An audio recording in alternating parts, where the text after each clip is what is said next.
ഇന്ത്യയുടെ താല്പര്യങ്ങൾക്കെതിരെ നിൽക്കുന്നവരെ അജ്ഞാതൻ തട്ടുന്നത് നമ്മൾ ഒരുപാട് തവണ കേട്ടിട്ടുണ്ട്. ശരിക്കും അജ്ഞാതൻ ഇന്ത്യയുടെ മകനാണോ? എന്തിപ്പോൾ അങ്ങനെ ചോദിക്കാൻ കാരണം ഇപ്പോൾ അങ്ങനെ പറഞ്ഞുകൊണ്ടുള്ള ചില റിപ്പോർട്ടുകളൊക്കെ പുറത്തു വരുന്നുണ്ടല്ലോ. ലോകത്തിലെ ഏറ്റവും വിശ്വസനീയമായ ആധികാരികമായ ഒരു ഏജൻസിയാണ് ബ്ലൂംബർഗ് റിപ്പോർട്ടുകൾ കേട്ടിട്ടുണ്ടല്ലോ. ബ്ലൂംബർഗിൻ്റെ ഒരു പുതിയ റിപ്പോർട്ട് വന്നിട്ടുണ്ട്. ബ്രിട്ടൻ്റെ രഹസ്യാന്വേഷണ ഏജൻസികളിൽ ഒന്നായ GCHQ, അതായത് അവർ സിഗ്നൽ ഇൻ്റലിജൻസ്, അതായത് ആളുകൾ തമ്മിലുള്ള ടെലഫോൺ സംഭാഷണങ്ങൾ, മൊബൈൽ സംഭാഷണങ്ങൾ, ഇതൊക്കെ ചോർത്തിയെടുക്കുന്ന സിഗ്നലുകൾ ചോർത്തിയെടുക്കുന്ന ഒരു രഹസ്യാന്വേഷണ വിഭാഗമാണ്. ആ GCHQ ഒരു പ്രധാനപ്പെട്ട ഡോസിയർ കാനഡയ്ക്ക് കൈമാറി. അതിന് കാരണം കാനഡ, അമേരിക്ക, ഓസ്ട്രേലിയ, ന്യൂസിലാൻഡ് ഈ 5 രാജ്യങ്ങളുടെ രഹസ്യാന്വേഷണ ഏജൻസികൾ ചേർന്നിട്ട് 5 Eyes എന്ന് പറയുന്ന ഒരു കോർപ്പറേഷൻ ഉണ്ടാക്കിയിട്ടുണ്ട്. ഒരു സഹകരണ സമയം. ഇവർ തമ്മിൽ അങ്ങോട്ടും ഇങ്ങോട്ടും ഇൻ്റലിജൻസ് കൈമാറും. അതിൻ്റെ ഭാഗമായി ബ്രിട്ടന് കിട്ടിയ ചില വിവരങ്ങളാണ് GCHQ ഇപ്പോൾ കാനഡയ്ക്ക് കൈമാറിയെന്ന് ബ്ലൂംബർഗ് പറയുന്നത് പടിഞ്ഞാറുമായുള്ള ഇന്ത്യൻ ബന്ധത്തെ ബാധിച്ച മരണങ്ങൾക്ക് പിന്നിൽ എന്ന് പറഞ്ഞൊരു ഡോസിയർ ബ്രിട്ടീഷ് രഹസ്യാന്വേഷണ ഏജൻസി കാനഡയ്ക്ക് കൈമാറി എന്നാണ് ബ്ലൂംബർഗ് ഒറിജിനൽസ് എന്ന് പറഞ്ഞ ഡോക്യുമെൻ്ററിയിൽ ഇപ്പോൾ പറയുന്നത്. അതിനകത്ത് ഇൻ്റർസെപ്റ്റ് ചെയ്ത ചോർത്തിയെടുത്ത ഒരു സന്ദേശമുണ്ട്. ആ സന്ദേശം പറയുന്നത് ഇന്ത്യയിൽ നിന്ന് ഒരു ഇന്ത്യക്കാരൻ്റെ ശബ്ദം, ഫിനിഷ് ഹിം, അവനെ തട്ട് എന്ന് പറയുന്നു. ആ സന്ദേശം വന്നതിനെ തുടർന്നാണ് ഇന്ത്യ ശത്രുവായി പ്രഖ്യാപിച്ചിരിക്കുന്ന ഖലിസ്ഥാൻ ഭീകരവാദി ഹർദീപ് സിംഗ് നിജ്ജാർ കാനഡയിൽ വെടിയേറ്റ് കൊല്ലപ്പെട്ടത് 2023 ജൂണിൽ. അപ്പോൾ നമ്മൾ ഒരുപക്ഷെ അതിനൊക്കെ ശേഷവും അതുമൊക്കെയായി ബന്ധപ്പെട്ടിട്ടാണ് ലോകത്തിൻ്റെ പല ഭാഗത്തും ഇന്ത്യയുടെ ശത്രുക്കളെ അജ്ഞാതൻ കൊലപ്പെടുത്തുന്നു. പാകിസ്ഥാനിലൊക്കെ എന്നും കേൾക്കുന്നുണ്ട്. 45-46 പേരെ ലോകത്തിൻ്റെ പല ഭാഗത്തായി ഈ അജ്ഞാതൻ പോയി വെടിവെച്ച് കൊടുത്തിട്ടുണ്ട്. അപ്പോൾ നിജ്ജാറിനെ കൊന്നു. അപ്പോൾ ഈ GCHQവിൻ്റെ റിപ്പോർട്ടിൽ പറയുന്നത് 3 പേരെ തട്ടാൻ ഇന്ത്യ രഹസ്യമായി ആളുകളെ അയച്ചു. അത് അമേരിക്കയിൽ ഉൾപ്പെടെയാണ്. ഹർദീപ് സിംഗ് നിജ്ജാറിനെ കാനഡ ഫിനിഷ് ചെയ്തു. അവതാർ സിംഗ് ഖാൻഡ UK ഗുർപത്വന്ത് സിംഗ് പൻവൻ അമേരിക്കയിലാണ്. ഈ പൻവൻ്റെ കാര്യത്തിലും അമേരിക്ക പറഞ്ഞിരുന്നു, നമ്മൾ യാദവ് എന്ന് പറയുന്ന മുൻ CRPF കമാൻഡോ ആയിരുന്ന ആളെ നമ്മളവിടെ അയച്ചു. അയാൾ അവിടെ ലോക്കലി ഈ പന്നുനെ കൊല്ലാൻ വേണ്ടിയിട്ട് അവിടെ ഒരാളെ ഹയർ ചെയ്ത ആൾ മാറിപ്പോയി. ഈ വാടക കൊലയാളിയുടെ വേഷത്തിൽ വന്നത് അമേരിക്കയുടെ മയക്കുമരുന്ന് വിരുദ്ധ വിഭാഗത്തിലെ ഒരു ഉദ്യോഗസ്ഥനായിരുന്നു. അയാൾക്ക് $15,000 മറ്റോ അഡ്വാൻസ് കൊടുത്തു. അങ്ങനെ വന്നപ്പോൾ FBI എന്ത് ചെയ്തു, നമ്മുടെ യാദവിനെ പിടികിട്ടാ പുള്ളിയായിട്ട് പ്രഖ്യാപിച്ചു. യാദവിൻ്റെ ഫോട്ടോ വെച്ചിട്ട് റോയാണ് എന്ന് പറഞ്ഞ് അയാളുടെ വാണ്ടഡ് നോട്ടീസ് FBI എന്ന് പുറത്തിറക്കിയിരുന്നു. അപ്പോൾ അമേരിക്കൻ മണ്ണിൽ പോയി പോലും റോ രാജ്യത്തിൻ്റെ ശത്രുക്കളെ കൊല്ലാൻ പോകുന്നു എന്നാണ് വാർത്ത വന്നത്. അതേസമയം ഇന്ത്യ പറഞ്ഞു, ഈ പറഞ്ഞ യാദവ് ഞങ്ങളുടെ കമാൻഡോ ആയിരുന്നു, പക്ഷേ അയാളിപ്പോൾ ഒരു മാല വഴിയെ പോയ ഒരു സ്ത്രീയുടെ മാല പിടിച്ച് പറിച്ചതിൻ്റെ പേരിൽ അയാൾ ജയിലിലാണ്, അതുകൊണ്ട് വിട്ടുതരാനൊന്നും പറ്റില്ല എന്ന് പറയുന്നു. അപ്പോൾ കേൾക്കുമ്പോൾ ഒരു അവിശ്വസനീയമാണ്. ഈ CRPFൻ്റെ ഒരു കമാൻഡോ വഴിയെ പോകുമ്പോൾ ഒരു സ്ത്രീയുടെ കഴുത്തിലെ മാല കണ്ടിട്ട് പിടിച്ചു പറിച്ചു എന്നൊക്കെ പറയുമ്പോൾ അതിനകത്തൊരു അവിശ്വസനീയമായൊരു ഫാക്ടറുണ്ട്. പക്ഷേ അതുകൊണ്ട് നമ്മൾ പറയുന്ന ഡോക്യുമെൻ്റ് പ്രകാരം ജയിലിലാണ്. FBI ആവശ്യപ്പെട്ടാലൊന്നും ഞങ്ങൾക്ക് തരാൻ പറ്റില്ല. ഇന്ത്യയിലെ നിയമ നടപടിക്ക് വിധേയനായിക്കൊണ്ടിരിക്കുകയാണ്. അപ്പോൾ ഇവിടുത്തെ നടപടിയൊക്കെ കഴിഞ്ഞപ്പോൾ ചിലപ്പോൾ മാല പിടിച്ചു പറി കേസിൽ അയാളെ ലോക്കൽ കോടതി, ഏറ്റവും താഴത്തെ മജിസ്ട്രേറ്റ് കോടതി ശിക്ഷിക്കും.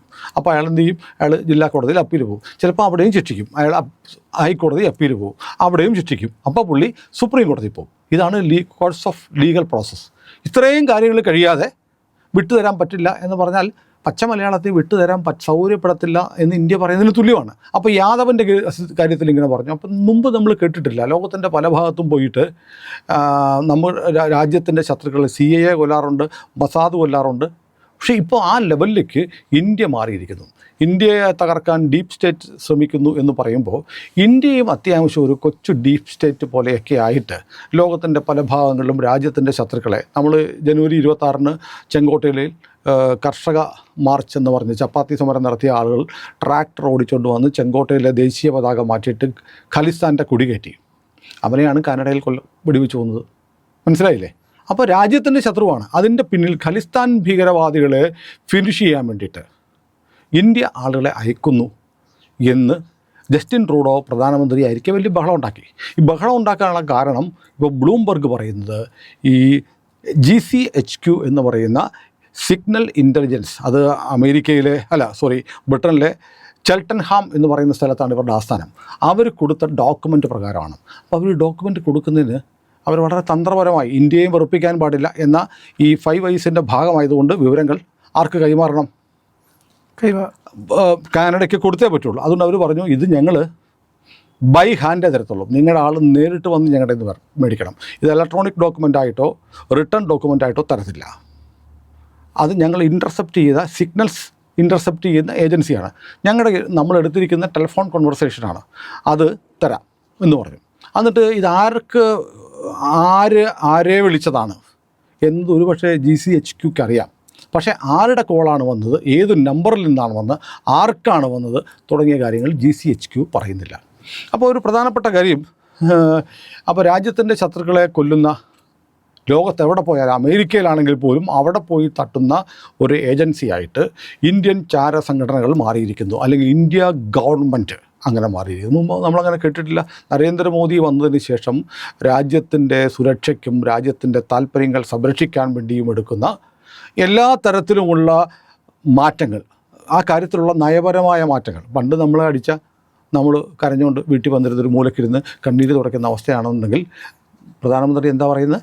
ഇന്ത്യക്കെട്ട് പണിതാൽ നിൻ്റെ വീട്ടിൽ കയറി അടിക്കും എന്ന് എത്രയോ തവണ മോദി പറഞ്ഞു. നിങ്ങൾ കളിച്ചോ, പക്ഷേ ഒരു കാര്യം ഓർത്തോണം, പഴയ ഇന്ത്യയല്ല, തിരിച്ച് നമ്മൾ വീട്ടിൽ കയറി അടിക്കും എന്ന് പറയുന്ന ഒരു ഇന്ത്യയാണിപ്പോൾ. അത് പ്രധാനമന്ത്രി പരസ്യമായി പറഞ്ഞിട്ടുണ്ട്. അപ്പം അത്തരം രഹസ്യാന്വേഷണ ഏജൻസികൾ അത്തരം ഓപ്പറേഷൻസ് നടത്തുന്നു എന്ന് അജ്ഞാതൻ വെടിവെച്ച് നമ്മുടെ ശത്രുക്കളെ കൊല്ലുമ്പോൾ നമ്മൾ സന്തോഷിക്കാറുണ്ട്. അപ്പോൾ കുൽഭൂഷൺ ജാദവിനെ ഒറ്റിയ 2 പേരെ, ആദ്യത്തെ ആളെ മാർച്ചിൽ കൊന്നു, രണ്ടാമത്തെ ആളെ 3 ദിവസം മുമ്പ് വെടിവെച്ച് കൊന്നു. നമ്മളത് വീഡിയോ ചെയ്തിരുന്നു. അപ്പോൾ അങ്ങനെ രാജ്യത്തിൻ്റെ ശത്രുക്കളെ കൃത്യമായി വീട്ടിൽ കയറി തീർക്കുന്ന പരിപാടി ഇന്ത്യൻ ഏജൻസികൾ നടത്തുന്നുണ്ട് എന്ന് വലിയ വ്യാപകമായ കഥകൾ പ്രചരിക്കുന്നുണ്ട്. കഥകളെന്നേ പറയാൻ പറ്റുള്ളൂ, നമ്മൾ ഔദ്യോഗികമായി ഇന്ത്യ പറയത്തില്ല. ഇനി പാകിസ്ഥാൻ പറയുന്നുണ്ട് കാബൂൾ വഴി നമ്മൾ ആയുധവും പണവും കൊടുത്തിട്ടാണ് പാകിസ്ഥാനിലെ ഉത്തരവാദപ്പെട്ട ആളുകളെ മുഴുവൻ കൊല്ലുന്ന പരിപാടി നടത്തുന്നത് ഇന്ത്യയാണെന്ന് പാകിസ്ഥാൻ ഇൻ്റർ സർവീസസ് PR പലതവണ വാർത്താ സമ്മേളനം നടത്തി പറഞ്ഞു. BLAക്ക്, ബലൂചിസ്ഥാൻ ലിബറേഷൻ ആർമിക്ക് ആയുധം കൊടുക്കുന്ന പണം കൊടുക്കുന്ന നമ്മളാണെന്ന് പറയുന്നു. അപ്പോൾ ഇത് ഒഫീഷ്യലി അജ്ഞാത അവനെ അങ്ങ് തീർക്ക് എന്ന് പറയുന്ന, കൃത്യമായി ഫിനിഷ് ഹിം എന്നാണ് ഈ വോയിസ് ഉള്ളതെന്നാണ് ബ്ലൂംബർഗ് പറയുന്നത്. അതിനകത്ത് കൃത്യമായി ആരാണ് വിളിച്ചതെന്നറിയാം. അപ്പോൾ കൃത്യമായി ഇന്ത്യയുടെ നേരെ ഈ ആക്ഷേപം ഉന്നയിക്കാൻ ജസ്റ്റിൻ ട്രൂഡോയെ അന്ന് സഹായിച്ചത് ഈ ഡോക്യുമെൻ്റ് ആണെന്നാണ് ബ്ലൂംബർഗ് ഒറിജിനൽസിൽ ഇപ്പോൾ പറയുന്നത്. അപ്പോൾ ഈ അന്താരാഷ്ട്ര തലത്തിൽ ഇപ്പോൾ ഈ 5 Eyes എന്ന് പറയുന്ന ഏജൻസി, ഞാൻ പറഞ്ഞ പോലെ US, UK, ന്യൂസിലൻഡ്, ഓസ്ട്രേലിയ ഇവർ സഹകരിച്ച് പ്രവർത്തിക്കുന്നു അങ്ങോട്ടും ഇങ്ങോട്ടും. അത് 2ാം ലോക മഹായുദ്ധകാലത്ത് അമേരിക്കയും UK-യും ബ്രിട്ടനും തമ്മിലുണ്ടാക്കിയ ഒരു ധാരണയുടെ ഭാഗത്താണ് ഇൻ്റലിജൻസ് അങ്ങോട്ടും ഇങ്ങോട്ടും കൈമാറാമെന്ന് പറയുന്നത്. പിന്നീട് ഇംഗ്ലീഷ് സംസാരിക്കുന്ന രാജ്യങ്ങളായ കാനഡയും ന്യൂസിലൻഡും ഓസ്ട്രേലിയയും അതിൽ ചേരുകയായിരുന്നു. 5 Eyes അങ്ങനെയാണ് ഉണ്ടാകുന്നത്. അപ്പോൾ അവർ പരസ്പരം അങ്ങോട്ടും ഇങ്ങോട്ടും കൈമാറുന്നുണ്ട്. അപ്പോൾ ഈ ബ്രിട്ടൻ വളരെ കരുതലോടെ ഇന്ത്യയിൽ നിന്ന് വിളിച്ചത് ആരാണെന്ന് പറയുന്നില്ല, അവിടെ പോയിട്ട് അവിടെ സ്വീകരിച്ചത് ആരാണെന്ന് പറയുന്നില്ല. അപ്പോൾ രണ്ടറ്റത്തും ഒരുപക്ഷെ ഈ കാനഡ പറയുന്നത് അല്ലെങ്കിൽ ബ്രിട്ടൻ പറയുന്നത്, ബ്രിട്ടീഷ് രഹസ്യാന്വേഷണ ഏജൻസി പറയുന്നതാണ് ശരിയെങ്കിൽ രണ്ടറ്റത്തും അങ്ങേയറ്റത്ത് റോയുടെ ഒരാളായിരിക്കാം, ഇങ്ങേയറ്റത്ത് ആരായിരിക്കുമെന്നുള്ള ചോദ്യം ബാക്കിയുണ്ട്. അതൊരു പക്ഷേ നമ്മളെല്ലാം പറയുന്ന ഈ അജ്ഞാതൻ്റെ ഇന്ത്യയിലെ ഗോഡ് ഫാദർ ആരാണ്? ലോറൻസ് ബിഷ്ണോയി അല്ല, അജിത് ഡോവൽ. കാനഡയിൽ ഒരുപക്ഷെ ലോറൻസ് ബിഷ്ണോയി ആയിരിക്കാം. ലോറൻസ് ബിഷ്ണോയി ഗാങ് ഈ പറയുന്നത് പോലെ ഇന്ത്യയുടെ താല്പര്യങ്ങൾ സംരക്ഷിക്കണം. ലോകത്തിൻ്റെ പല ഭാഗത്തായി 5000 ഷാർപ്പ് ഷൂട്ടർമാർ ലോറൻസ് ബിഷ്ണോയി ഗാങ്ങിനുണ്ടെന്നാണ് പറയുന്നത്. അപ്പോൾ ഇത് മാത്രമല്ല, കാനഡ ഇപ്പോൾ ലോറൻസ് ബിഷ്ണോയിയെ ഭീകരനായിട്ട് പ്രഖ്യാപിച്ചു, സ്വത്തുക്കളൊക്കെ കണ്ടുകിട്ടുമെന്ന് പറഞ്ഞു. പക്ഷേ അത് കൂസാതെ കഴിഞ്ഞ ദിവസം അവരൊരാളെ വെടിവെച്ച് കൊന്നു. അവിടുത്തെ ഒരു ഗായകൻ്റെ വീട്ടിൽ കയറി വെടിവെപ്പ് നടത്തി. അതിന് പറഞ്ഞ കാരണം അയാൾ ഖാലിസ്ഥാൻ ബന്ധമുള്ള മറ്റൊരു ആളുമായി, ഗായകനല്ല, മ്യൂസിക് ഇൻഡസ്ട്രിയുമായി ബന്ധപ്പെട്ട ഒരാളുടെ വീട് നേരെ വെടിവെച്ചു. എന്നിട്ട് പരസ്യമായി സോഷ്യൽ മീഡിയയിൽ പോസ്റ്റ് ഇട്ടു ബിഷ്ണോയി ഗാങ്, ഞങ്ങൾ ഇവനെ വെടിവെക്കാൻ മുന്നറിയിപ്പാണ്, കാരണം ഖലിസ്ഥാൻ ബന്ധമുള്ള ചില ആളുകളായിട്ട് ഇയാൾക്ക് ബന്ധമുണ്ട്, അതിനുള്ള മുന്നറിയിപ്പാണ്. മ്യൂസിക് ഇൻഡസ്ട്രി ആണെന്ന് പറഞ്ഞാൽ അവിടെ സഹകരിച്ചാൽ ഞങ്ങൾ കൈകാര്യം ചെയ്യുന്നു. ഒരാളെ കൊന്നു കാണിച്ചു, ഒരാളുടെ വീടിന് വെടിവെച്ചു. എന്നിട്ട് അത് കാനഡയ്ക്കുള്ള മുന്നറിയിപ്പ്, നിങ്ങൾ നിരോധിച്ചാലൊക്കെ ഞങ്ങൾക്ക് പുല്ലാണ്, നിങ്ങളുടെ നിരോധനം അവിടെ ഇരിക്കും, പക്ഷേ ഞങ്ങളുടെ പണി ഞങ്ങൾ നടത്തുമെന്നാണ് ബിഷ്ണോയ് ഗാങ് പറഞ്ഞത്. പക്ഷേ ഇപ്പോൾ ബിഷ്ണോയ് ഗാങ്ങിനെയും നമ്മുടെ ഇന്ത്യൻ ഇൻ്റലിജൻസിനെയൊന്നും കൂട്ടിക്കെട്ടണ്ട, ആളുകൾക്ക് അങ്ങനെ ചിന്തിച്ചു പോകുന്ന സ്വാഭാവികം. പക്ഷേ ഇപ്പോൾ കാനഡയുടെ ഈ സാധനം ബ്രിട്ടൻ കൊടുത്ത ഡോക്യുമെൻറ്റ്സ് കിട്ടി എന്നുള്ളത് ലോക മാധ്യമങ്ങളിലൊക്കെ വാർത്തയാണ്. ബ്ലൂംബർഗിൽ വരുന്നൊരു വാർത്ത എന്ന് പറയുന്നത് വലിയ ആധികാരികമായി പരിഗണിക്കുന്ന ഒരു സ്ഥിതിയുണ്ട്. പക്ഷേ ഇന്ത്യ ഇപ്പോൾ കൈയോടെ നിശ്ചയിച്ചു, അങ്ങനെയൊന്നുമില്ല, ഇന്ത്യയായിട്ടൊരു ബന്ധവുമില്ല, ഞങ്ങൾക്ക് അജ്ഞാതനെ അറിയത്തില്ല, ഞങ്ങളുടെ ആരും വിളിച്ചിട്ടുമില്ല, അങ്ങനെ ഒരു വോയിസ് ഉണ്ടെങ്കിൽ അത് ഇന്ത്യക്ക് ബന്ധമൊന്നുമില്ല എന്ന് പറഞ്ഞിട്ടുണ്ട്. പക്ഷേ അജ്ഞാതന് ഈ കോളുകൾ പോകുന്നുണ്ട്. അത് മോദിയുടെ അറിവോടെ, അമിത്ഷായുടെ അറിവോടെ, രാജ്നാഥ് സിംഗിൻ്റെ അറിവോടെ അജിത് ഡോവൽ ഒപ്പിടുന്ന ഒരു ചാർജ് ഷീറ്റിൻ്റെ അടിസ്ഥാനത്തിലായിരിക്കാം. ആണോ എന്ന് പറയാൻ പറ്റില്ല, നമുക്കിതൊക്കെ ചില കാര്യങ്ങളൊക്കെ പറയുന്നതിന് പരിമിതിയുണ്ട്. ഏതായാലും ഇന്ത്യയിലെ അജ്ഞാതന് ഒരു സാധൂകരണം നൽകുന്ന, ഇന്ത്യയുടെ അജ്ഞാതൻ അല്ലേ, അജ്ഞാതൻ ഇന്ത്യയുടേതാണ് എന്ന് സാധൂകരിക്കുന്ന ഒരു റിപ്പോർട്ടാണ് ഇപ്പോൾ GCHQ കാനഡയ്ക്ക് കൈമാറിയത് എന്ന് ബ്ലൂംബർഗ് പറഞ്ഞു വയ്ക്കുന്നുണ്ട്. ഈ അജ്ഞാതൻ്റെ പിതൃത്വം എന്തായാലും ഇന്ത്യ ഏൽക്കാൻ പോകുന്നില്ല. പക്ഷേ ആളുകളിങ്ങനെ പറഞ്ഞുകൊണ്ടിരിക്കും, അജ്ഞാതൻ അനാഥനല്ല, അജ്ഞാതന് കൃത്യമായ കേന്ദ്രത്തിൽ നിന്ന് കൃത്യമായ ഉത്തരവുകൾ പോകുന്നുണ്ട്. ആ ഉത്തരവുകൾ ചില രഹസ്യ 5 വയസ്സിലെ ഒരു ഏജൻസി ചോർത്തി എന്തുകൊണ്ട് അജ്ഞാതൻ ഇനി പോകുന്ന സന്ദേശങ്ങൾ കൂടുതൽ ജാഗ്രതയോടെ ഉള്ളതായിരിക്കും. അജ്ഞാതൻ വെറുമൊരു പ്രഹേളികയല്ല.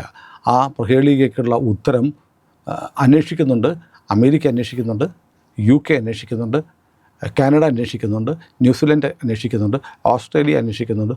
ഉറപ്പായും അജ്ഞാതൻ എന്ന് കേൾക്കുമ്പോൾ പേടിച്ച് വിറച്ച് പാകിസ്ഥാനും ആരാണ് ഈ അജ്ഞാതൻ, അവൻ്റെ എപ്പോൾ വരും എന്ന് പാകിസ്ഥാനും അന്വേഷിക്കുന്നുണ്ടാവാം.